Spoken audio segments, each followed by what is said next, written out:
Good morning, everybody. I hope everybody's doing well today. Just a heads up, we do have a quiz this afternoon starting at 10, and you have until 9 p.m. to get it done. So it's a two-question quiz. Let me actually turn on my chat and my people thing. Okay. It's a two-question quiz. You'll have 10 minutes, and at the end, you do have to upload your work. So just to let you know, that is, I'll mention it again a couple times in today's lecture, just in case people weren't here. But yeah, there's a quiz today. Just log in like you used to. I have everything set up ready to go. So I know that I think there was a time a couple quizzes ago where I forgot to log in. I had a couple of people were like, um, the other, it's 10 minutes total.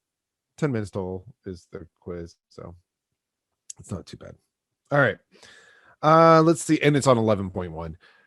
So where we left off last time, we were talking about a brand new series. See, there it goes. We were talking about a brand new test. It's actually two of them that we're going to be introduced to in this section 11.4. This section is called the comparison tests, and that means that there's two of them because it's plural.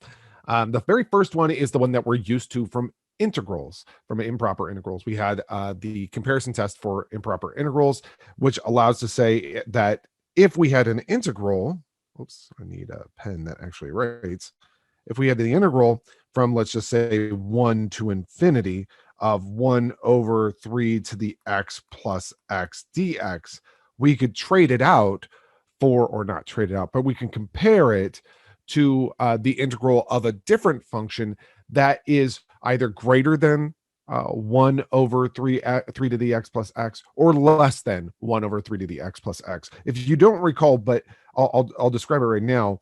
In section 7.8, you'd first hazard a guess, like, gosh, I think that improper integral is going to converge, actually, is the one you should think here, because that denominator is so powerful. It's 1 over a 3 raised to the power of x and then plus x. So I would imagine that that would converge because it sucks down to 0 very quickly. And so what you do is you try to compare it to an easier integral that converges, right? And so in our case, back in section 7.8, we would compare.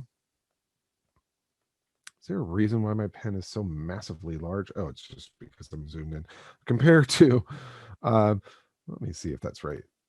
Yeah, I guess it's right. We're going to compare to 1 over 3 to the x. That's what we would prefer to compare that integral or that function to. And so back then, way back in section 7.8, I would first compare their denominators. So let me write that comparison in a different color here. I'll use blue. So we take a look at 3 to the x versus the actual denominator we were dealing with, 3 to the x plus x. And you could see that obviously 3 to the x plus x for x greater than 0 is going to be greater than 3 to the x. So that's kind of nice. And then you take the reciprocal of both sides. And when you take the reciprocal, the inequalities flips.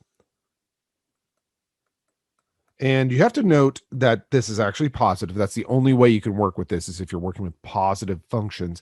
But now that you have that comparison, then you could say, well, if the integral from 1 to infinity of 1 over 3 to the x converges, then obviously the area underneath it would be finite. And because the area underneath 1 over 3 to the x plus x is less than that, that area also has to be finite. That's kind of the idea of the comparison test for integrals. And that's the same exact idea for the comparison test for series. So we call this the series comparison test when you're dealing with series. But notice my work is exactly the same. So again, just write it over here. It's called the series comparison test. And it's important that I label that because there are two types of comparison tests. One is one that I much prefer over the series comparison test, and then there's the series comparison test. But the series comparison test, even though I like a different version that we'll be introduced to shortly, even though I like the second version more, the series comparison test actually is still very powerful and very useful at certain times. So it's the heads up. And then we finished out this problem, by the way, last class. Now, I don't want to, we skipped the proof here on this last class because I want to jump into examples. I'm going to come back to the proof in a moment, but let me go ahead and dive into a second example just so that we can kind of get used to the idea of a series comparison test. Actually, looking at this example, I don't know if this is going to be very academic. Let me see if I can find one that is. Okay, let's do this.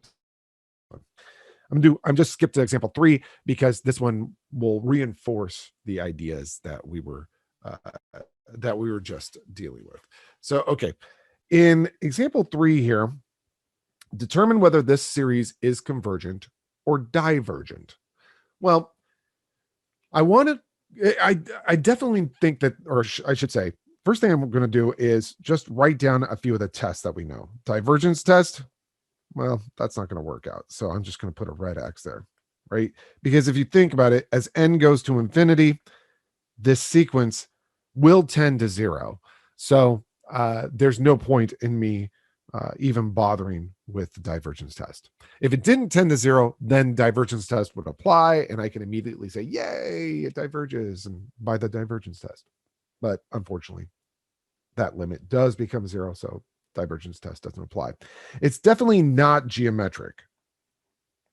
So I'm just going to say, nope, it's not geometric because it's not something to the nth power. Remember, geometric series are series where it's something to the nth power, but it's totally not that. So it's not a geometric series. So we could throw that out. It could possibly be a telescoping sequence and therefore a telescoping series, but I just don't even want to try that. Generally, telescoping is so rare that I don't even consider it in my list pretty much from this point forward. But I'm just saying it out loud that I look at that and I think, oh, I don't want to try. So then you hop down again in the order that we learn it, and you think, well, could we apply the integral test? Is that something that we could apply here? Well, imagine that you were to replace all those n's. I don't know if my highlighter will work here. No, it won't. Imagine if you replaced all those n's. Actually, this will. With x's.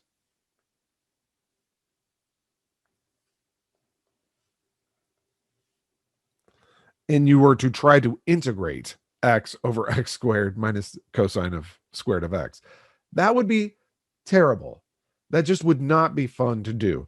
So I would highly recommend not bothering with the integral test. You might be able to use it, but man, it would be a lot of work to integrate something like that. So I probably would not use the integral test here. So that kind of leaves us with our only other test, which is the series comparison test. Let me write that down, series comparison test. Remember, each of these tests, well, maybe not divergence test, but these 3 tests right here, geometric series, integral test, and series comparison test, they all have conditions to use them. For example, to use a geometric series test, it's not really a test, but to consider if it's a geometric series, well, it has to be a series of the form something to the power n. That's just it. There's no other choice. If you were going to use the integral test, well, you have to trade it out for a function where f is positive. Actually, I'll just write it this way. F is positive, f is continuous, and f is decreasing. So those are the 3 conditions to use the integral test. And I just don't want to use the integral test. The series comparison test, well, that means we have to compare our given sequence initially to a sequence whose series has an easy behavior to determine. So, and the requirement also is that we need a sub n and b sub n to be positive And then you also have to have an order. And we need one to be larger than the other. Just like integral comparison test. So those are the conditions to use the series comparison test. And that's actually not going to be too bad in this case. Most people probably could have had the problem done twice over in this amount of time, by the way. I just take my time talking about it. So I'm going to compare this to 1 over n, actually. And if you don't see why, I'll build my statement. So first I'm going to look at this denominator, n squared minus cosine squared of n. And I'm going to say, well, I want to first compare that denominator to n squared. So which one is bigger? It should be obvious that n squared is bigger than n squared minus a positive number. It's actually greater than or equal to technically, because cosine squared could be 0.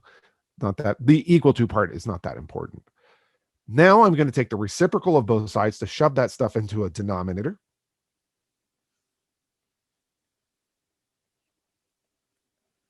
And again, as usual, if you do have questions during this, please ask.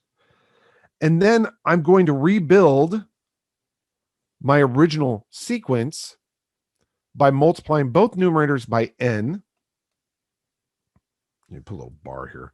So multiplying both numerators by n, I get n over n squared minus cosine squared of n is greater than or equal to n over n squared. By the way, that is 1 over n. I should put implication signs here. It kind of bothers me that I didn't. So let me say that this implies this, which implies that. So now I have two sequences. My original sequence, let me go ahead and highlight that original sequence. This guy right here, that's my original sequence. The series has a summation sign, but here's my original sequence. And then I have a brand new sequence that I'm comparing it to, this guy right here. And we know that's a harmonic. Well, the sequence is 1 over n, but when you add it up forever and ever and ever, so I'll say moreover, the summation from n equals 1 to infinity, and actually I don't even know if we started at 1. Yeah, we did. Of 1 over n diverges because it's the harmonic series.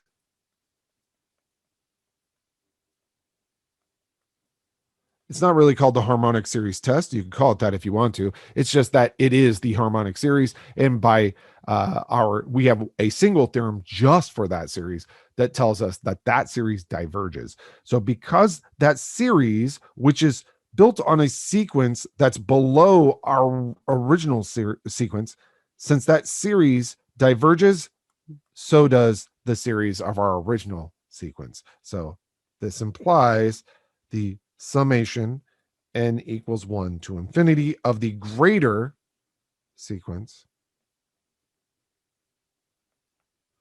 diverges by series comparison test. Really a very, very nice, fast, like I said, you could have proved it 2, maybe 3 times over, just because of the fact that I took my time talking. It's being asked, could we also say that it diverges by the power test? Well, you can't just look at this and say this specifically diverges by the power test. You have to do some work. But if you go down and let's say you did all the comparisons, so you did all this blue ink with the black circles there, you could say, yep, this diverges by the power test. That totally does. It either diverges because it's a harmonic series, or it diverges because the power test, the P test, that the power on that is less than or equal to 1 on that n. So yeah, use that. Yeah, and in fact, when I coded my problems, the homework problems, I allowed for multiple possible responses that I thought were legitimate, like that. Like, oh, I know some people are going to say it diverges because it's a harmonic series. I know that some people are going to say it diverges because the P or power, a P series test is what we would call that. Yeah. So both of those are very acceptable. All right. So you have now seen an example of divergence via the series comparison test, and convergence. That was our example on Monday. This guy right here, convergence by the series comparison test. So now that we have like our examples out of the way, let's hop back just for a moment and do the proof. The proof is actually pretty nice. It's a very clean proof. So here's the original theorem for the series comparison test. Suppose that we have two series, AN and BN. So when I say AN and BN, I really should be saying the summation of AN and the summation of BN, right? Where there's an order given that they're both positive and A sub n is less than or equal to B sub n eventually. And this is my way of saying eventually, by the way. That means eventually.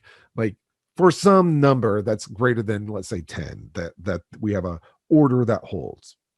Then if the summation Bn converges, which is the greater sequence, well, then it forces the summation of A sub n to converge.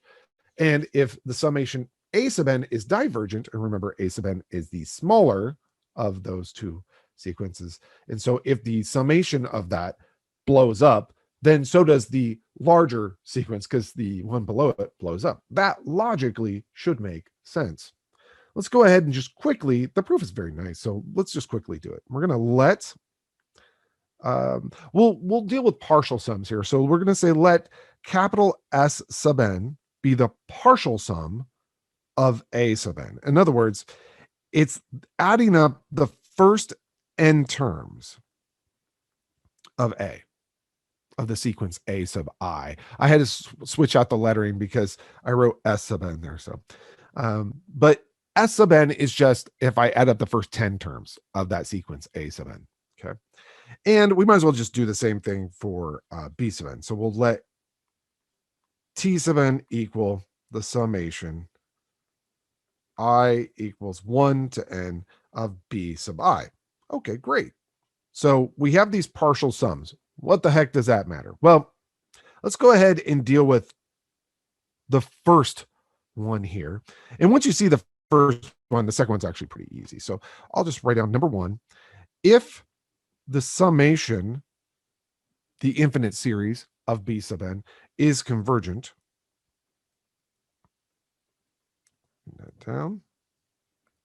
Well, then what can we say about the limit of its partial sums? That is, if we know that this series here converges as n goes to infinity, well, that's literally what we know. Then we know that the limit as n goes to infinity of that summation I equals 1 to n, we are B sub n, yeah, B sub I. Well, we know that converges to some value. It becomes some value, and I will just call that value capital T because T sub n, I'm calling the nth partial sum. So let's go ahead and let the full sum just be called capital T. I think that's pretty okay. Now, what does this say about A sub n? Or in other words, the summation of A sub n, if you will. Well, we could say, I'm going to use the word therefore. Therefore, S sub n, I'll write it this way, which actually I don't, well, I have it written above, but I'll go ahead and write it here, which is this partial sum sequence that actually, or series, sorry, that actually builds a sequence of partial sums. By the way, that sequence or series there, that would build a sequence of partial sums no matter what. But let's just list them out. I want to showcase something. So we have S sub 1, S sub 2, S sub 3, oops, and so on and so forth down the line, right? Where S sub 1 is just to let you know, that's A1. S sub 2 is A1 plus A2. S sub 3 is A1 plus A2 plus A3. We know that from our section 11.2 material. Now remember, these values, A1, A1 is less than B1. A1 plus A2 is less than B1 plus B2. A1 plus A2 plus A3 is less than B1 plus B2 plus B3. But not only that, this is builds a, I'm trying to get my English correct. Therefore, blah builds a sequence of partial sums where, there we go, this sequence is I'll put it this way, A, monotonically increasing. Now you can probably see where I'm heading with this. I should say you might be able to see where I'm heading with this.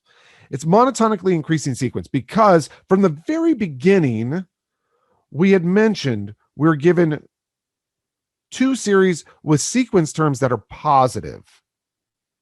And so if I build a sequence of partial sums for A, well, A1 is just A1, but A1 plus A2 is larger than A1 because A2 is positive. And A1 plus A2 plus A3 is larger than A1, and it's larger than A1 plus A2. So this, when you keep adding terms, it just gets larger and larger. So this sequence of partial sums is actually getting bigger and bigger. Okay. The second thing I want to say is it's bounded below by 0. And it's because, remember, you're adding up terms of A sub n, and the terms of A sub n are all positive. So it's never going to get to 0. It's always going to be above 0. So we're bounded below. Finally, because our partial sums, or maybe I should say, because our sequence A sub n is less than or equal to B sub n, this sequence of partial sums is bounded above. Go ahead and say that again. It's bounded above by t, specifically that t right there, because A sub n is always less than or equal to B sub n for all n greater than or equal to k. And we could just throw out the first k terms if we want to. So we know that because the sequence A sub n is less than or equal to B sub n, well then, whatever the partial sums of B sub n become, whatever these partial sums here become, these are always less than it. And so when you take the limit as n goes to infinity, whatever the true sum of this is, it's going to be above whatever the true sum of this is, because again, you're adding up smaller terms with the A sub I series. And so now we have a sequence that is monotonic, bounded below and bounded above. We have a theorem in section 11.1. And I told you at the time, I said, this theorem doesn't get used that often. Actually, it's used in proofs. And here it is. You have a sequence that's bounded and monotonic. That implies the sequence S sub 1, S sub 2, ... converges. But what is that sequence?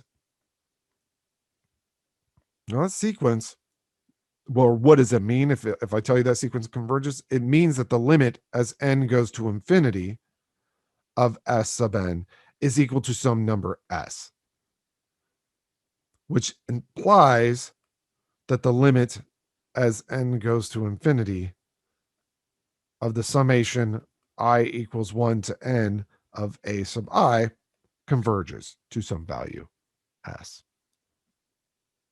So that is actually the proof of part 1. Assuming that the series B sub n is convergent, we've just shown the series A sub n also must converge.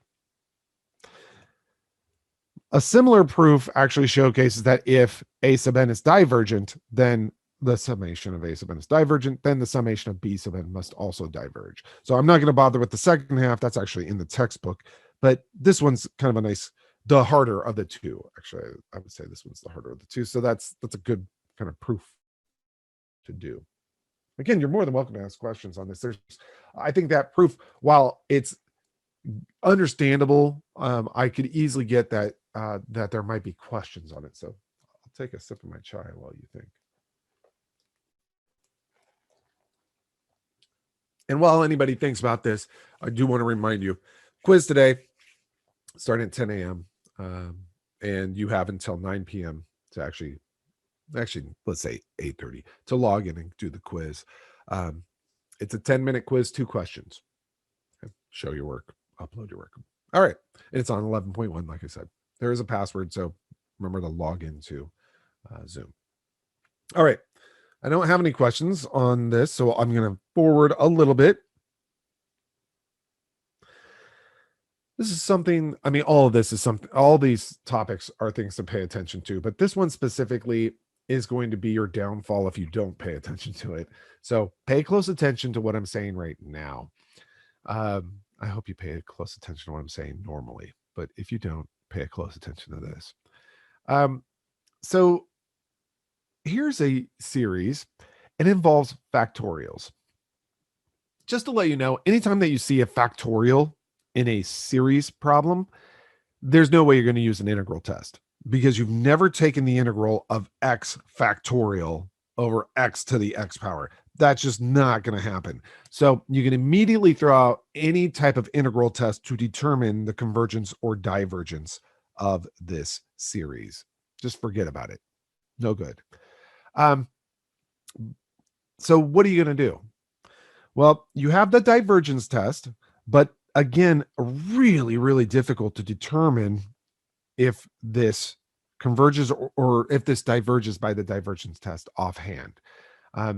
We will actually use the divergence test here. Or no, I think in this case, we're going to use a convergence test. Or not, we're going to show that it converges. So we're going to use a comparison test. But sometimes these problems do use the divergence test. So I'm going to show you how that works. The trick to these problems, and it really is a trick. That's why I cover this in a lecture, because it really is a trick, is to write out a few terms of n or a few factors of n factorial over n to the nth power. So let me go ahead. Oh, by the way, let me write series comparison test. So those are my 2 options I'm really going to think about here. This is definitely not geometric because the whole thing is not raised to the nth power. So those are my only 2 hopeful tests that I can use to determine convergence or divergence. Another thing I just recognized within this, and I don't know if I know that I haven't mentioned it, but notice that my series don't always start at 1. They don't have to. Nobody cares about, and I have mentioned this, nobody cares about the first billion terms. So don't be thrown off when your series doesn't start at 1. It's okay to start somewhere else. Doesn't really adjust the convergence or divergence. All right, back to the problem at hand. So let's take a look at n factorial versus n to the nth. And let's write out what that looks like. Well, n factorial is n times n minus 1 times n minus 2 times dot, dot, dot, all the way down to 3 times 2 times 1. I think everybody's okay with that. Factorials are pretty common at this point. And n is just n times n times n times dot, dot, dot times n times n times n. Now, I want to convince you of something. There are n factors in that numerator. If I gave you a list of numbers and they ended at 10, let's say, and you started counting at 1, well, you have 10 numbers, 1, 2, 3, 4, 5, 6, 7, 8, 9, 10. That's how you would do that. And if I said, oh, by the way, downstairs is 10 to the 10th, well, you have 10 tens downstairs as well. So you'd have 10 of these ends down here as well. So you have the same number of factors in the numerator that you have in the denominator. That's going to be kind of critical for our discussion.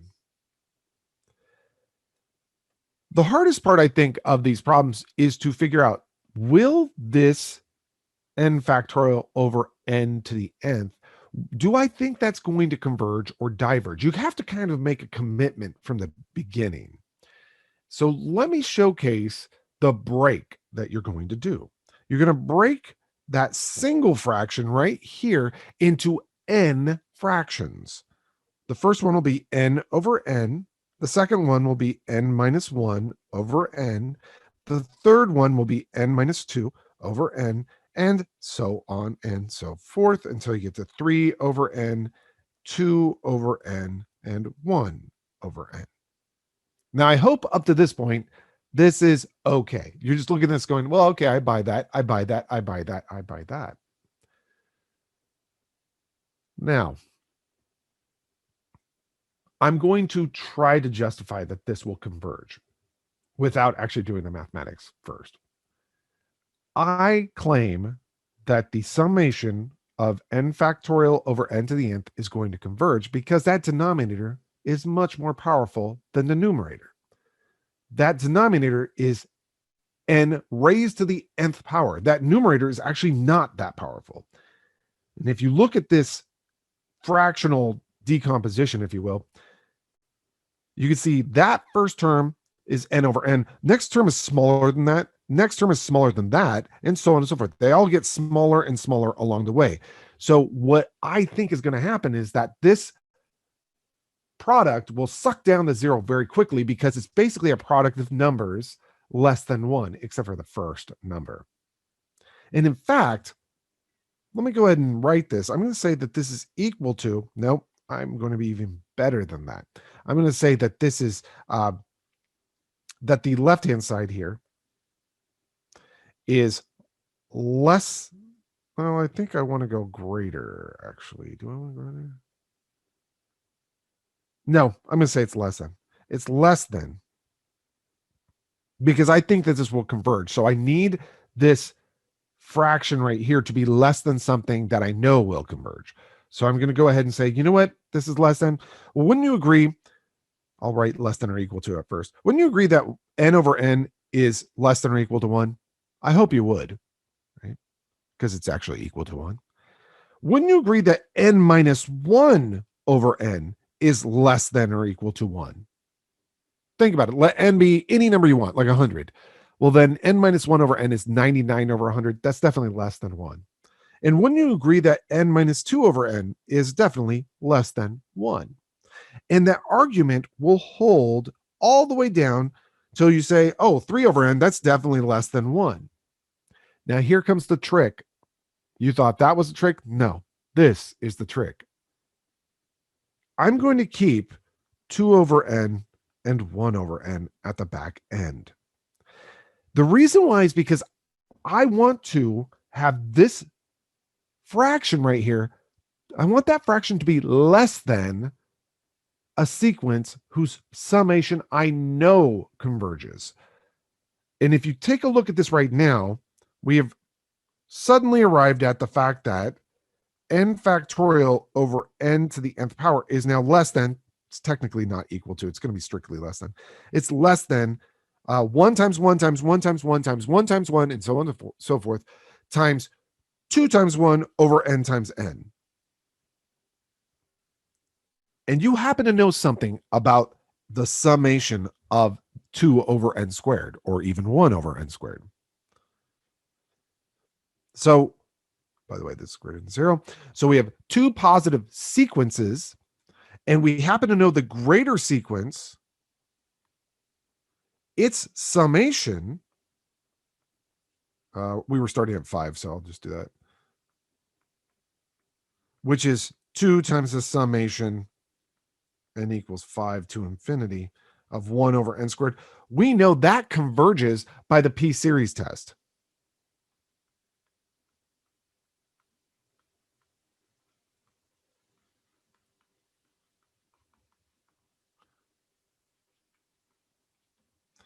And since the summation of the greater sequence converges by the p-series test, the summation of the lesser sequence, n factorial over n to the nth, must also converge. That'll be by the series comparison test.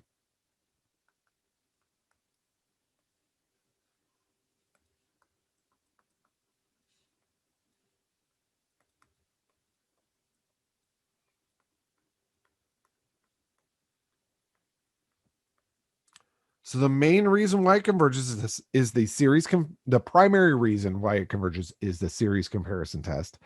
The reason why it converges by the series comparison test, or the secondary reason, is the p-series test. We use that within our proof for the series comparison test. So that is kind of the trick when you're dealing with factorials and powers of n. It is super foreign initially. When you look at this, you're just like, what just happened? The main thing I want you to realize here is when you have something with factorials like this, in general, you want to break them into their component pieces. So n factorial is just n times n minus 1 times n minus 2 all the way down the line, right?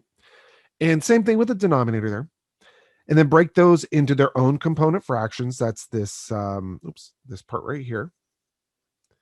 And then you want to basically look at the original statement and look at what you've arrived at and think, okay, do I think that original fraction, the summation of it, do I think that would converge or diverge? That's going to be a critical question because it's not always going to be the same answer. So you think about this and you say, well, that denominator is always n times n times n times n, whereas the numerator is actually smaller than that. It's n times n minus 1 times n minus 2. So the numerator is kind of shrinking down. The denominator is still super duper powerful. So I think this is going to be like sucked down to zero very quickly. So therefore, I think it's going to converge. When I say it, I mean the summation of it. It's being asked, so if this was on our homework, we'd have to keep the last 2 terms. Yeah, you could keep the last 3 terms if you want to, or the last 5 terms if you want to, but the thing you don't want to do is only keep the last term, because if you only keep the last term, well then, while your statement would be true, it is technically less than 1 over n. The problem is the summation of 1 over n diverges. And so that's not going to help you out. In fact, let me go ahead and write that off to the side. We could have, it's a good question. So we could have said, n factorial over n to the nth is less than 1 times dot dot dot times 1 times 1 over n, which is equal to 1 over n. But the summation 1 over n diverges. And that doesn't help us. If something larger than our series diverges, that tells us nothing about our current series. So that's why I needed an extra n downstairs. So I decided to keep the 2 over n and the 1 over n. If you wanted to keep 3 of them, 3 over n, 2 over n, and 1 over n, you have 6 over n cubed. I happen to know 6 over n cubed would converge by the p-series test. So you still get convergence. So that's still fine. You just don't want to keep all the terms because that's a bit messy, but you can keep at least the last 2 terms. Yeah. Good question. Very good question. So it's this type of problem is no joke. It does happen. We'll get better methods to deal with it in the future, but for right now, this is the only way we know how to deal with it. And it tends to be a frustration for a lot of students when they see it. So that's why I decided to do that in lecture. If you don't have any other questions, I'm going to hop forward a little bit. Now, remember, the next example we'd already done. So that's the first one we did today. Okay, so I don't have to worry about that. And then I'm going to call the following example 4. I'm going to say, and our last example, even though it's not our last example, but our last example for the series comparison test is this guy. Now, remember I said in section 11.4, there's actually 2 tests, 2 comparison tests. One is the series comparison test. The other one I haven't named yet. Determine if the following series is convergent or divergent. The same questions over and over again. And again, recognize this series is starting at 3, not 1. And that's totally fine. In fact, it's probably better that it starts at something larger than 1 just because I'm losing 5. And well, anyway, it doesn't really matter, honestly. Okay, so if you were to try to go through the list of tests that we have, divergence test won't work because the limit of the sequence here is 0. So divergence test is out of the question.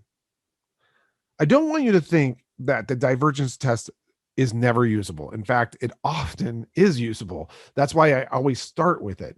It's super fast to tell that it will not work. If your sequence limits to 0, then divergence test is out of the question.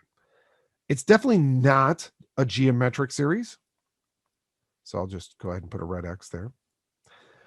I'm not even going to bother trying to see if it's telescoping again for the same reason that I mentioned earlier, because they're so rare. And as was witnessed in office hours after last class, there are some telescoping series that are just gnarly. There's one on your homework for 11-2, I think it was what it was. That is just, it's brutal. It's just a brutal problem. It's a 3-term one, and if you don't break it up properly, it's nearly impossible to do. So telescoping series, if I can avoid them, I will. Let's see. The next one we had was the integral test. I'll just call it the IT from this point forward. The integral test, I technically could use an integral test here, right? I could trade this out for the integral of 1 over x squared minus 5. However, I then have to showcase that 1 over x squared minus 5 is continuous, which it is, as long as x is not the square root of 5. I have to showcase that it's positive, which it is, as long as x is greater than the square root of 5. And I have to showcase it's decreasing, which it is. All right, that's not a big deal. But those 3 conditions then allow me to start using the integral test. So I have 3 jobs to then start the real work. That's why the integral test to me is often my last choice. I'll look, even though it is a choice here, I'll look for other options. So the other option, the only other option we have, is a series comparison test. And that is very attractive here because this looks like it's a very simple comparison. I mean, you look at this and you say, I know it's going to converge. You and I know this is going to converge. We all know that. I hope you all know that, because if you were to erase the -5, it's a 1 over n squared. And by the p-series test, you know that converges. But unfortunately, we're not allowed to erase the -5. That's there. We can't just erase it. It's part of the sequence. We know the basic idea of the sequence is like a 1 over n squared. And so the series will converge, but erasing the -5 is not a proof that it will converge. So how do you prove that this will converge?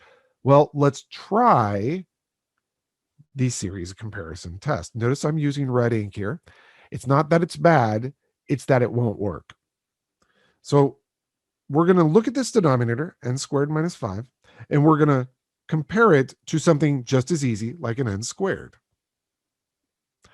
And you could see n squared minus 5 is definitely less than n squared. Perfect. So we have an order going on. Take the reciprocal of both sides, and that inequality will flip. And I hope you can see right now why the series comparison test will not work. Because while I do know the summation of 1 over n squared is finite because of the p-series test, so this, if I were to take the sum here, this would be finite. It would converge. The problem is that this doesn't say anything about series that are above that. If that right-hand side here was greater than the left-hand side, then I know that the left-hand side would converge. But unfortunately, that right-hand side is less than the left-hand side. And there are an infinite number of finite values, like 3, that are less than, maybe I should say it the other way. There are an infinite amount of numbers greater than a finite number. Okay, so there are an infinite number of values that this could take on. And so just because we have a finite value below does not say that anything about whether or not the series above converges. Okay, so the series comparison test will not work here. That's sort of a lie. There is a way to force it to work, but I'm just going to tell you right now, it's not worth the effort. I used to teach this where I would go through and showcase the way to make this work. You would choose n equals 3/2, I think is what I would do. But it's a lot more work than it's worth. So when in reality, in the next page, we're going to find a test that actually is better for this type of situation. So we might as well just learn a new test that is still a comparison test, but allows us to work with these types of situations where we can't quite get our inequality to work out for us. And this new type of comparison test is my favorite comparison test by far. It's actually one of my favorite tests for convergence or divergence. It's my top two. It's in my top two. So let's see what it is. It's called the limit comparison test. The last example illustrates that there are many cases where a series comparison test is hard to use. It's not impossible in that previous case. It's just going to be incredibly challenging and to be like a 20 to 30 minute discussion. So rather than going through that, because you'll never use that discussion ever again, let's go ahead and just learn a test that will allow us to tackle or approach that previous problem. Suppose that we have two series. So notice the supposition here starts with the same exact language as the series comparison test. We have two series, A sub n, B sub n. Great. Where A sub n and B sub n are eventually positive. By the way, that statement right there is similar, not exactly the same, but similar to our condition that was needed for the series comparison test. If it was a series comparison test, I'm going to write it in red and then I'm going to erase it. But if it was a series comparison test, it was written this way. We had two positive series where there was an order. One sequence was greater than the other sequence. That condition is not needed for the limit comparison test. All you need is that you have two positive sequences. And that's why this test is brilliant. It's a much better test because I don't want to have to constantly hunt down a sequence that's strictly greater than my sequence or strictly less than my sequence. I don't want to hunt that down anymore. So let's develop a test that doesn't require me to say, oh, this one sequence is greater than our original, or this one sequence is less than our original. I don't want to have to deal with that. So instead, I can just say, hey, here's a sequence and it's positive. Okay, so the theorem states that if, I'll read it sort of backwards, if the limit as n goes to infinity of the ratio of these two positive sequences, if that is finite and positive, so I'm going to scroll over to the left to then showcase what that means. If that limit is some finite number c that is positive, it's just easier to say if that ratio, the limit of that ratio is finite and positive, then either both series will converge or both series will diverge. That is, if one series converges, the other has to converge. If one series diverges, the other has to diverge. They converge or diverge together. Now think of this logically. You have two series or sequences, sorry. You have two sequences of values. And the ratio, let's just pretend the ratio of one to the other as n goes to infinity is 2. Let's just pretend. That means that the top sequence is, in the long run, twice as large as the bottom sequence. Well, if the bottom sequence converges to 27, that means the top sequence would converge to 54 because it's twice as large. If the bottom sequence diverged to infinity, well, then the top sequence has to diverge to infinity as well, because guess what? It's twice as large, right? So this is a beautiful kind of easy way to see why this works. Their behaviors must match, basically. It's a wonderful, wonderful theorem, and it is pretty simple to prove, so we're going to just prove it very quickly. A little side note, by the way, when using the limit comparison test, you need to find a second sequence. We're given one series. We need to find a second sequence to build a series from. So how do you find that second sequence? How do you find it? Well, it's pretty easy. Generally, in my opinion, just take the largest, most powerful term in the numerator of our original series or original sequence. So I would take the most powerful term in the original sequence in the numerator of the original sequence and the most powerful term in the denominator of the original sequence. And that's what I would call our second sequence. And that's exactly what this note says. When using, waiting for my screen to catch up. When using the limit comparison test, we tend, that's a key word there because sometimes you don't, but we tend to keep the most powerful terms in the numerator and denominator. That's just a little side note, but let's go ahead and prove this, and then you'll see how beautiful. You'll wonder why we ever learned the series comparison test, to be honest with you. You'll just say, man, I'm always going to use the limit comparison test. And you'll use it 7 times out of 10 is my guess, versus a series comparison test. The limit comparison test is just a nicer test. So let's go ahead and do the proof of the limit comparison test, which is, by the way, the LCT.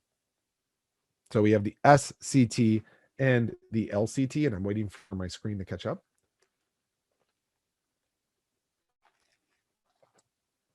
All right. So proof, we're going to just, I'm not going to copy down the antecedent. I'm just going to say, assume all that highlighted stuff.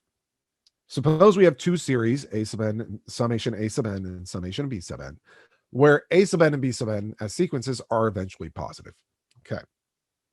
Then we're going to say, let's go ahead and let the limit as n tends to infinity, let me zoom in a little bit here, of A sub n over B sub n, let that equal some number C that is greater than 0.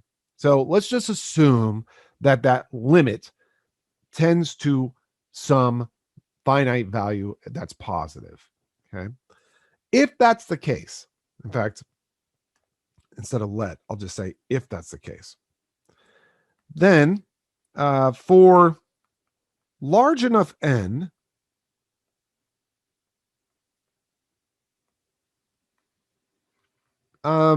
we should know that the ratio of A sub n over B sub n is between two numbers that are near to C.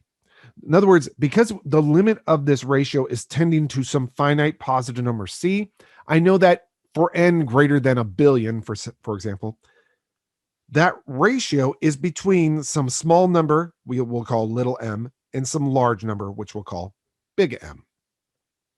Okay. I hope that makes sense. But we're not done with the proof. I'm just saying I hope that makes sense. And this would imply, again, for that large enough n, that B sub n times little m must be less than A sub n, which is less than B sub n times capital M. Now watch what happens. If the series A sub n diverges, well, actually, maybe I should say, if the limit as n goes to infinity of A sub n is not finite or diverges, I'll just say diverges,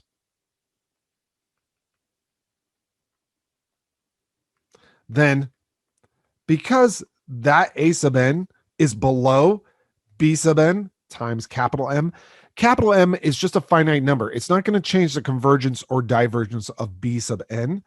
So this would tell me the limit as n goes to infinity of B sub n must also diverge. That is, it's non-zero. So this implies if the summation A sub n diverges, then the summation B sub n diverges. Because again, if the limit as A sub n diverges, it's non-zero. And we know that if the sequence doesn't tend to 0, then the series will diverge. So if this sequence doesn't tend to 0, well, we then know the one above it also must not tend to 0. And therefore, the series of the one of the sequence above it must also diverge. Okay. Same thing. If the summation A sub n tends to 0, or tends to converge, sorry,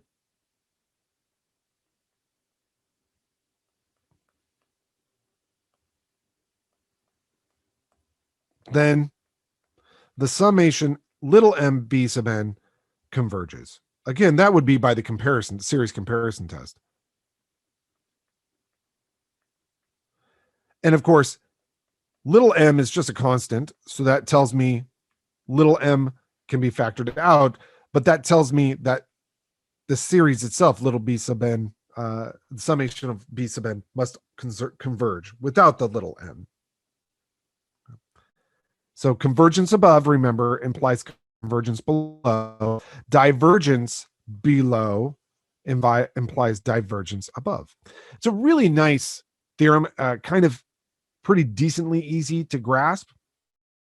I feel as though I just said it in a confusing way. I don't mean to, but I feel like I just did. But using this is incredibly easy. That's why I like this. So let's go ahead and use it. And it doesn't just get used in this course. So let me just drive this point home. You're learning these skills because you're going into engineering or differential equations or something like that. And you're going to deal with series there. And you need to determine if those series will converge or diverge. Your go-to tests are going to be this test, something called the alternating series test, something called the ratio or root test. Those are kind of the big four heavy hitters. Also geometric series. So you definitely need to remember this stuff. But luckily, this is a super nice one to kind of grasp. So going back to the problem that I said, well, we can't use a series comparison test on. I give you the series. I say, I need to know, does this converge or diverge? Our intuition, I'm going to write that off to the side. Our intuition, yeah. Our intuition is that it converges. Because look, it's like a 1 over n squared. You saying, well, it's like a 1 over n squared is basically you prompting your brain to do a limit comparison test with 1 over n squared. Limit comparison test to 1 over n squared. That's what I want to compare this sequence to. So let's take the limit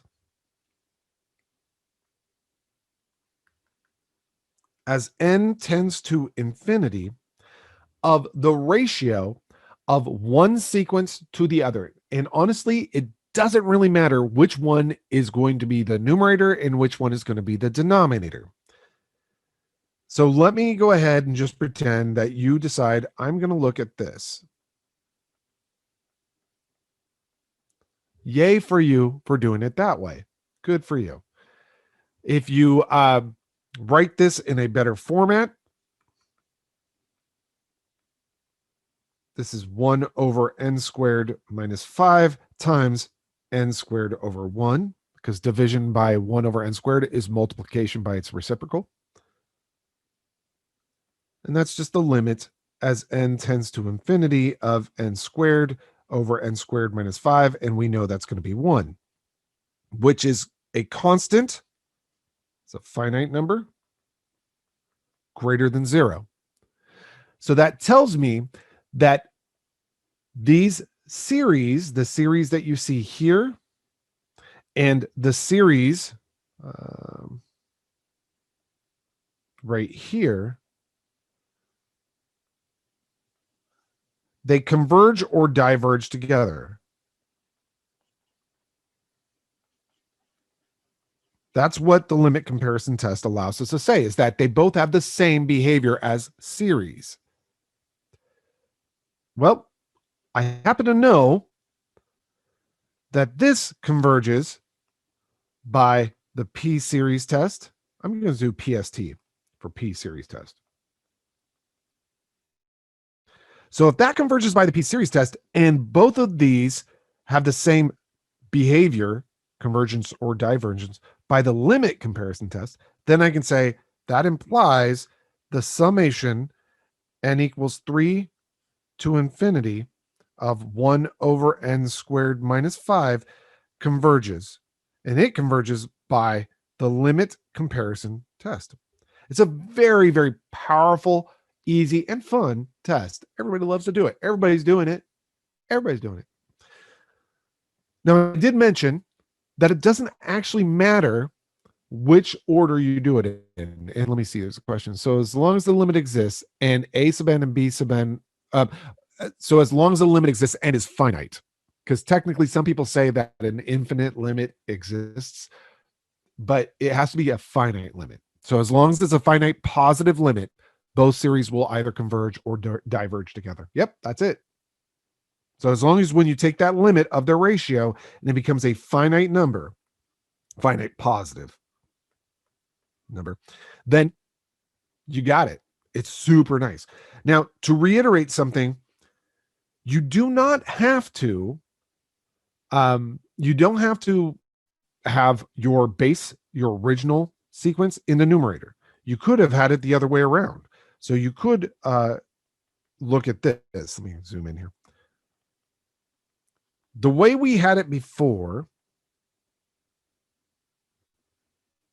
we took the limit as n went to infinity of the original over the new, right?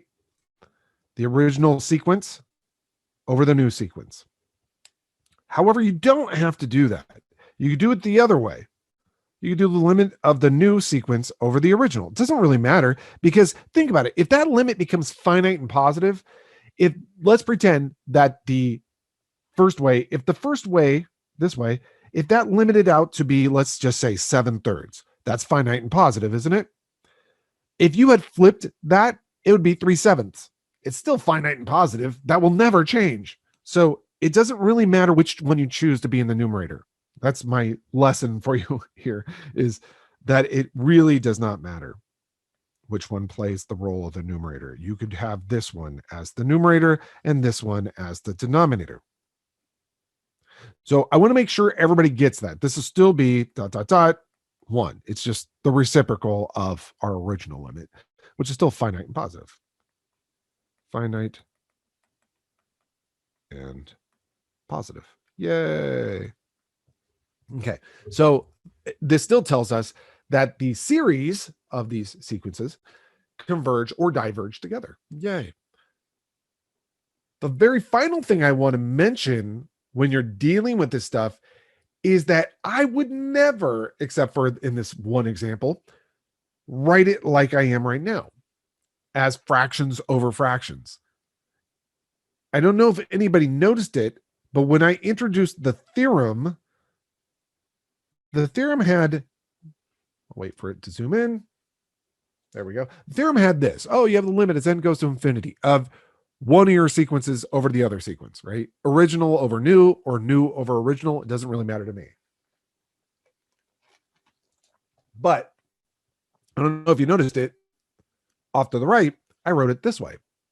That's the same thing as the limit as n goes to infinity of, let's just say, your original sequence times the reciprocal of the new. Or the limit as n goes to infinity of your new sequence times the reciprocal of the original. It doesn't really matter to me. So again, a good way to do this is to say it's limit as n goes to infinity of sequence 1 times the reciprocal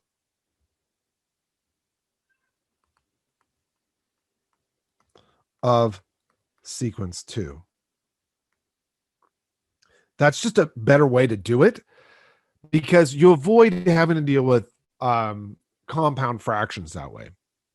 And so you'll see me in future examples, I will often just do it as the first sequence times the reciprocal of the second, because that's the same thing as saying first sequence divided by the second sequence. Or division is the same thing as multiplication by the reciprocal. So good old arithmetic, right? Didn't think you'd be talking about arithmetic in Calc 2, but it is all over the place. Can't avoid arithmetic.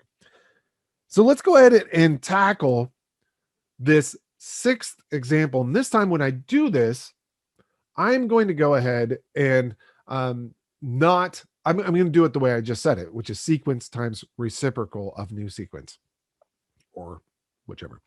One thing I do want to mention here is if you treat it like you were working on an exam, I'm not going to tell you what section this is from. I'm just going to say, does this converge or diverge? So you will have a lot of methods at your disposal. You can already start feeling it. It starts feeling like you just get this mountain of techniques. So it's good to constantly just reiterate, will the divergence test work? No, we know it won't, because that limit of the sequence is 0. So we can't apply the divergence test. Is it geometric? And the answer is no, definitely not, because it's not to a power of n. Could I trade this out for the integral test? And maybe, but I don't want to, right? By the way, you may look at this and say, man, this looks hauntingly familiar. And it does, because I think this is it, because it kind of looks like this guy right here. This was example 1 from this section. It's very similar to this example, but it's not exactly the same. This example was 3 to the n plus n. And the example that we're currently working on is 3 to the n minus n. And that minus makes it to where the series comparison test is worthless. You wouldn't know it unless you tried, but I'll write down series comparison test, and then I'll just let you know. If you were to try the series comparison test here, you say, oh, I have 3 to the n minus n. Well, let me go ahead and compare this to 3 to the n. Well, that's less than 3 to the n, right? Take the reciprocal of both sides.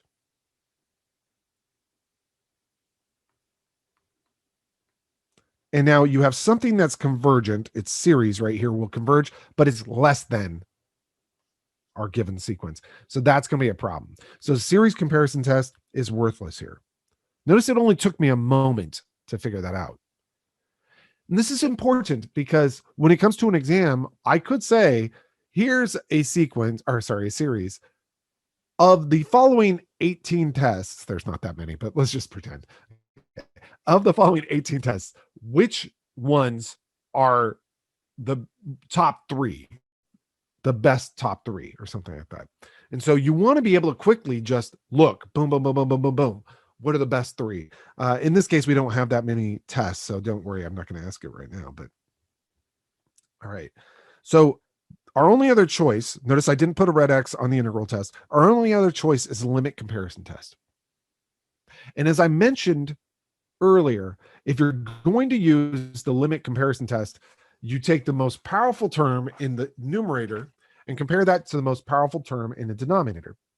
So to me, I will compare, if I'm going to use the limit comparison test, I'll compare to the series 1 over 3 to the nth. That's the most powerful, I can't zoom out. That's the most powerful term in that denominator, and 1 is just the thing in the numerator. So what you're going to do is take the ratio of those two sequences, the ratio of this sequence versus this sequence. And it doesn't matter which one you consider first or second. I don't care. It doesn't really matter. I will go ahead and do it this way. Let's take the limit as n tends to infinity. Oh, I should mention there's only one condition to use the limit comparison test. Both your series must be eventually positive. So note, your sequences. Note, this is eventually positive, and so is this. The first one, the top one, is actually not positive initially. Actually, it is. No, they're both positive. So they're both positive series. Gosh, darn it. I'm going to say that a lot. I always say sequences and series and mix them up. So anyway, those sequences that our series are based upon are both positive. So that's the only requirement we need to kind of state. Sometimes it's so obvious you don't need to state it. Honestly, I wouldn't have stated it in this case. In fact, I rarely do. So I would forgive you in this specific style of circumstance with limit comparison test for not stating that it's positive. It's totally okay. But now I'm going to take one of those sequences and multiply it by the reciprocal of the other. So I'll take maybe our original sequence and multiply it by the reciprocal of our new sequence. Look how nice that is. Super fast, right? And this is the limit as n goes to infinity of 3 to the nth over 3 to the nth minus n. Now, I hope you realize that you do have to use some calculus here. This, you cannot say whether it converges or diverges initially. So what you're going to do, what I would recommend doing, you could, some people are going to say, well, use L'Hopital's rule. Um, there's a problem with using L'Hopital's rule here as written. And it's not just the fact that we have n's. It's the fact that that denominator is going to be 3 to the n, or basically infinity minus infinity. And that is kind of a pain.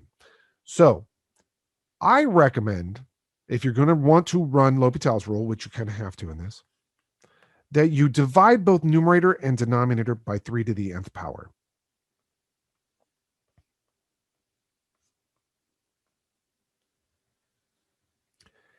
And then as an aside, you could just say, aside, the limit as x goes to infinity of x over 3 raised to the x power. I notice how I changed it out for continuous variables. That is going to tend to infinity over infinity. So we can use L'Hopital's rule. It's L'Hopital's ready is what I would call that. So via L'Hopital's rule, take the derivative of the numerator. So it's limit as x goes to infinity of 1 over, and then derivative of the denominator is 3 to the x natural log of 3. Bet you half of you couldn't remember that because that's rare that we use that. It's totally understandable if you're like, wait, I totally forgot that. It's so often or so rarely used that that people often forget that derivative. But notice as x goes to infinity, that's 1 over infinity, or in other words, 0. So our original limit that we're working with is going to be 1 over 1 minus 0, or in other words, 1, which is ding, ding, ding, positive and finite. That's what I want. I want it to be positive and finite. That means that both of those series are linked intimately together. They both have the same behavior. They're either both convergent or both divergent. So you need to make a claim about the convergence or divergence of the series that you're comparing to. So let's go ahead and take a look at that series. You don't have to tell me what it converges to, but guess what? This is 1/3 to the nth. It's a geometric series, and it's convergent because its common ratio is less than 1. This is a convergent geometric series. I don't care what it converges to because all I want to know is if it converges or diverges. The value that it converges to will not be the same value as our original series, but the fact that it converges will force our original series to also converge. So because our compared series converges, our original series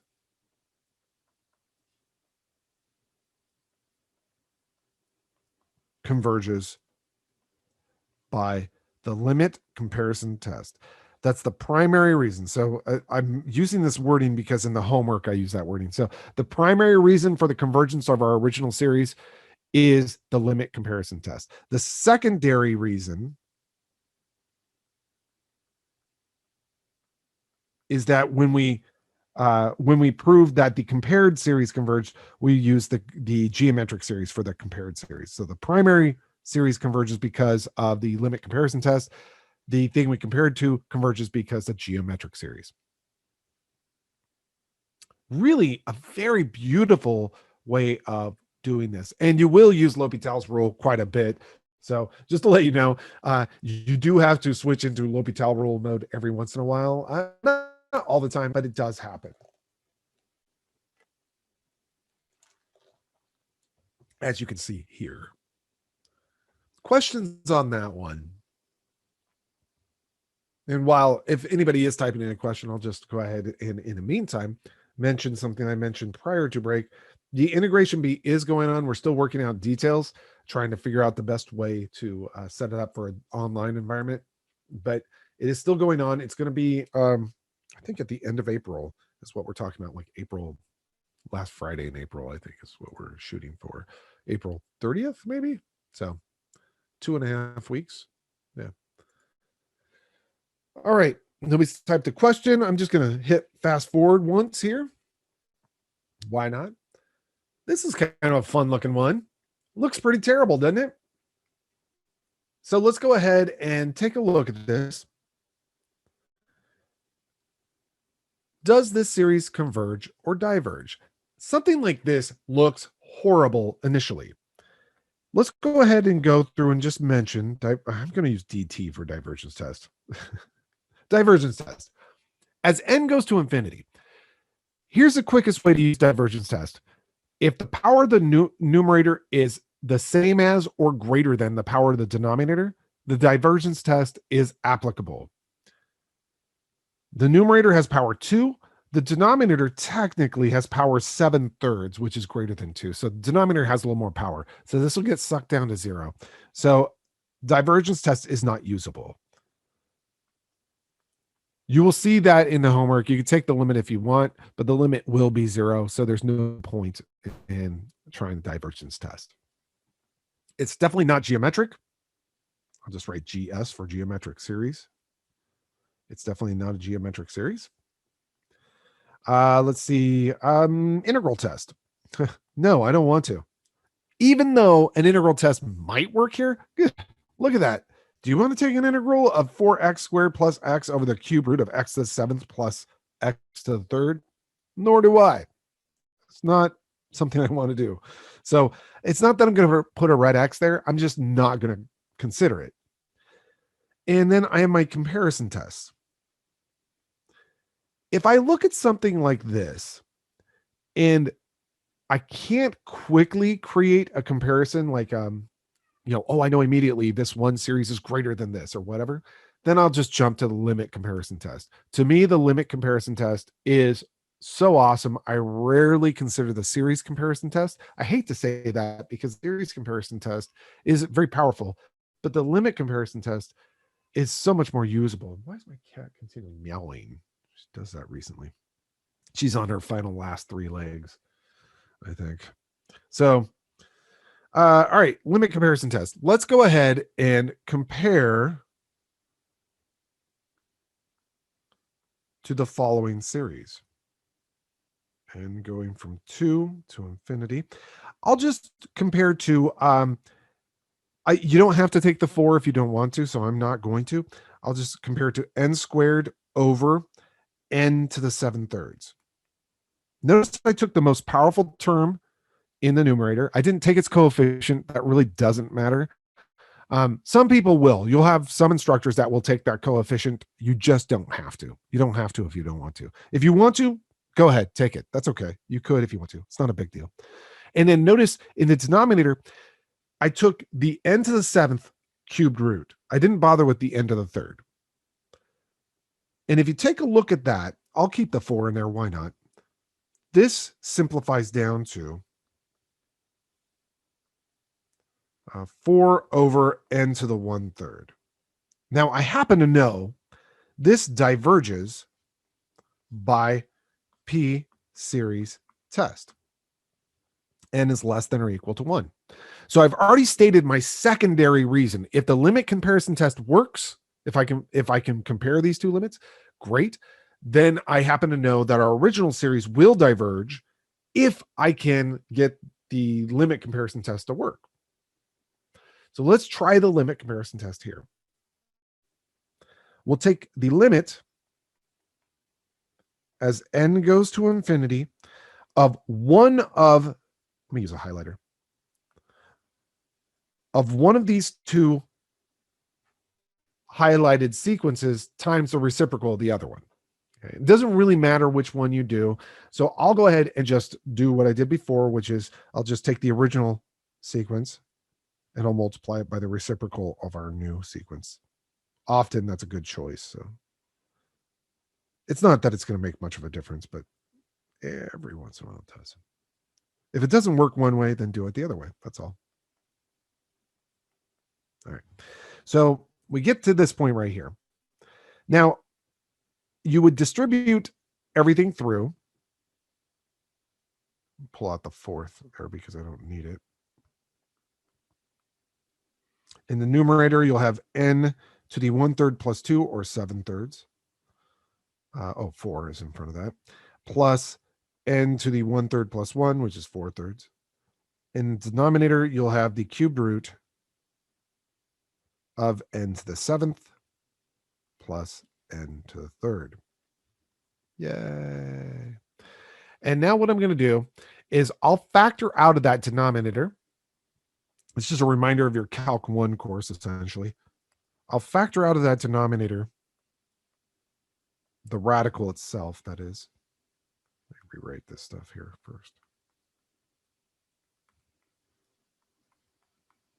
Okay, so we had this cubed root sitting here, and we had an n to the 7th plus n cubed. I am going to go ahead and factor out an n to the 7th. I'll be left with the 1 plus 1 over n to the 4th. Okay, so, and then I'll pull that n to the 7th outside of the cubed root. Okay, so when I do that, I will have n to the 7/3, and I'll have 1 plus 1 over n to the 4th. You can double check my work there. That is correct. It's basically, you can think of it this way. I had the cubed root of all this stuff. Well, now that I've written it as a product of two things, I have, rope that up and slide it over slightly. I have now the cubed root of n to the 7th times the cubed root of 1 plus 1 over n to the 4th, and the cube root of n to the 7th is n to the 7/3. There you go. Okay. And now I'm going to go ahead and in that fraction, I'm going to divide both numerator and denominator by n to the 7/3, the highest power of n. So I'll get 4 plus n to the 4/3 divided by n to the 7/3. 4/3 minus 7/3 is a negative 3/3, so it's 1 over n. This will be 1 cubed root of that 1 plus 1 over n to the 4th. And as n goes to infinity, that will tend to 0. This will tend to 0. And so you have 4 plus 0 over 1, or 4.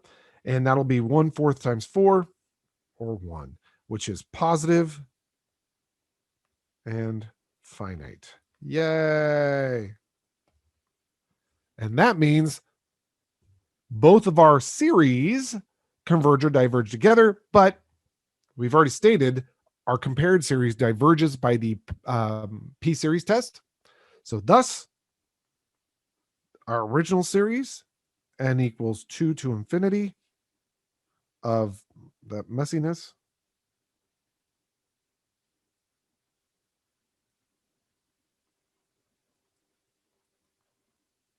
diverges actually. Diverges by limit comparison test. Now, I hope you realize that limit comparison test is awesome. Super nice. It's not that you're going to use it 100% of the time. That's a bad thing. There are times where you just can't use a limit comparison test, and you're going to have to use the integral test. So even if it's finite, it's still, so it's a good question. The question was, so even if the limit becomes finite, the series can still diverge? The answer is yes. The limit only is, it's like a switch. The limit being finite and positive, the limit of the ratio of the sequences being finite and positive just allows us to flip the switch to say, okay, now we can compare their series. At that point, we can then say, okay, therefore their series have the same behavior. So if one of the series diverges, the other will diverge. If one of the series converges, the other one will converge. Okay. So yeah, that's that little finite and positive bit is just allows us to flip that switch to then compare them. Yeah. That's a really, by the way, if that limit does not become finite, or if it becomes 0, or if it becomes negative, it won't become negative because you're dealing with positive sequences. But if it becomes 0, or if it goes to infinity, then the limit comparison test falls apart. You can't use it. And that's why I say, don't always lean on the limit comparison test, because sometimes you'll go to use it and you'll find out very quickly that the limit tends to 0 or goes to infinity, and you're like, darn it. And then you have to switch gears and you have to use integral test or a series comparison test rather than the limit comparison test. It's an awesome test, though. Super nice to use. Great review of Calc 1 techniques. So all that is, it's nice to know that you learn something in Calc 1 that you have to actually use. That's, I mean, you have to use differentiation a lot, anti-differentiation more. But it's nice to know all that limit work that you used back in Calc 1 still is required.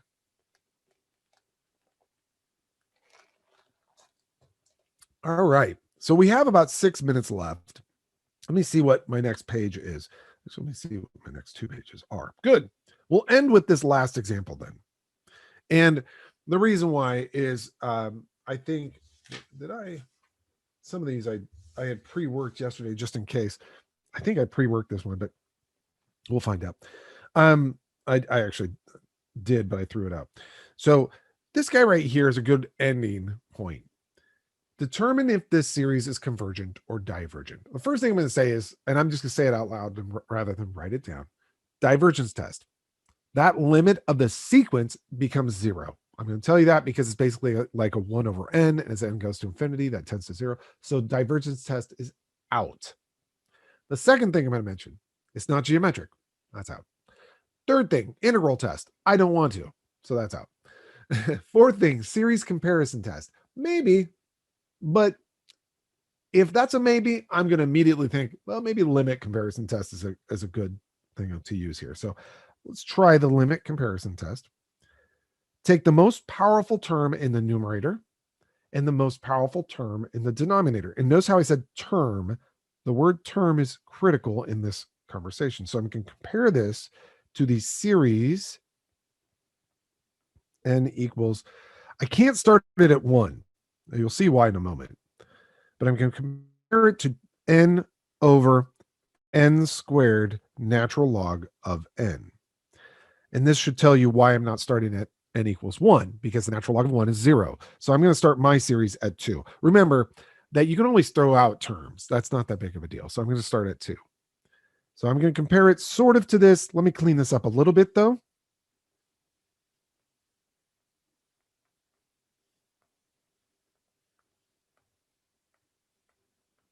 There we go. That cleans up nicely. So that's our comparison. Now, I tend to personally pre-work to see if this will converge or diverge, which is sometimes a bad idea. So I'm going to hold off. If it was obvious, let's just say that this was a sum of 1 over n squared like it was last time or something like that. It was 1 over n to the 1/3. But let's just pretend that this was 1 over n squared. Then I would immediately just say, oh, that converges by the p-series test. Boom. That's super simple. But this one, to showcase whether this converges or diverges, I need to use an integral test. And that's work. And I want to avoid, I'm a mathematician, I want to avoid extra work if I can. So before I go applying a test to see if that converges or diverges, I want to see if I can actually apply the limit comparison test. I want to see if that limit will tend to something that's finite and positive. So let's just go ahead and compare the limit as n goes to infinity of, oops, that is not a good size highlighter, is it? Of this sequence to this sequence. Terrible looking sequences, honestly. So let's go ahead and do that. Limit, they're both positive. I don't have to worry about that. Limit as n goes to infinity. As I've mentioned, you do not have to, it doesn't matter actually which order you do it in. This entire lecture, I've done the original times the reciprocal of the new. Let's just do it the reverse here. I'll take the new, just because I want to show that it'll still work, times the reciprocal of the original. I will say that sometimes one direction works better than the other. It's supposed to be a 2, not a -2. Okay. And then to evaluate this limit, I'm going to distribute things through.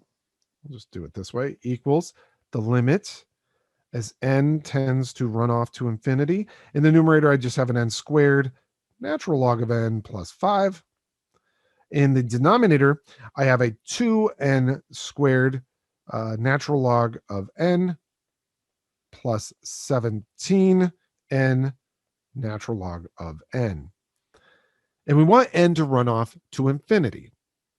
The best thing to do here is divide both numerator and denominator by n squared natural log of n.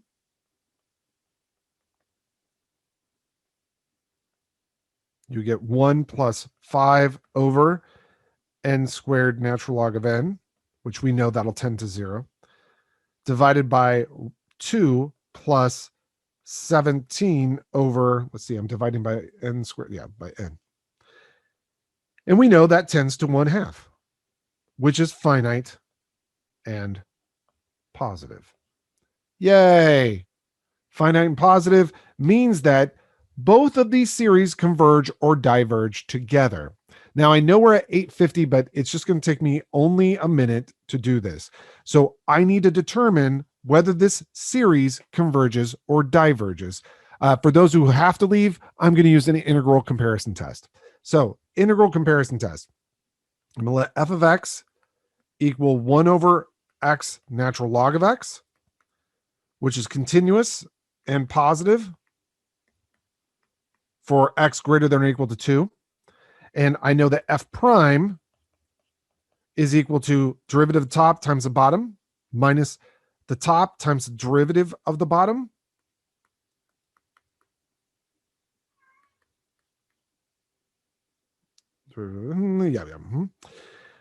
All over the bottom squared. If you take a look at that, the denominator is always positive. The numerator is actually always negative. 1 plus natural log, it's going to be a positive number, but you have a negative in front of it. So now I have all three conditions met to use the integral comparison test. The function's continuous, positive, and decreasing. I'll go ahead and evaluate the integral from 2 to infinity of 1 over x, natural log of x. It should be fairly obvious you're going to do a u sub here. So that du steals away the 1 over x dx. So this will be an integral of natural log of 2 to infinity of 1 over u du. And we're done. Why are we done? Because remember, the 1 over x dx got stolen. And so I have a 1 over u now. But this diverges by the power test for improper integrals. The power on this is a 1.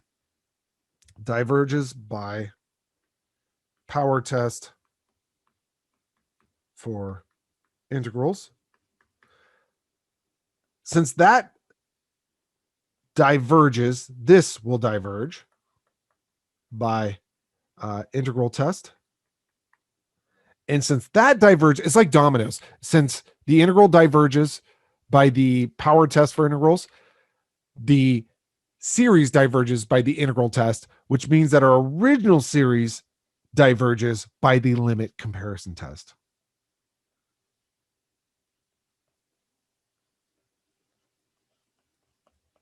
I told you it would only take about a minute. All right. So that is a great stopping point, obviously, because we're at the end of lecture. So I apologize for keeping you 2 minutes beyond. So next class, we will finish this out easily. We only have like a few 3 pages left. Also, remember, you have a quiz today. You show up anytime between 10 and make it about 8:30 p.m. And you'll have 10 minutes. I think 10 minutes should be fine. I'll double check on that during office hours to make sure. I don't want you to be pressed for time, but I think 10 minutes is fine. All right. You guys have a great day. I'll be back in a few minutes for office hours. I'll see you then. Take care, everybody. You're doing a good job, by the way. Everybody's doing a great job. I'm very happy. You're doing awesome. Rah, rah. All right. Take care.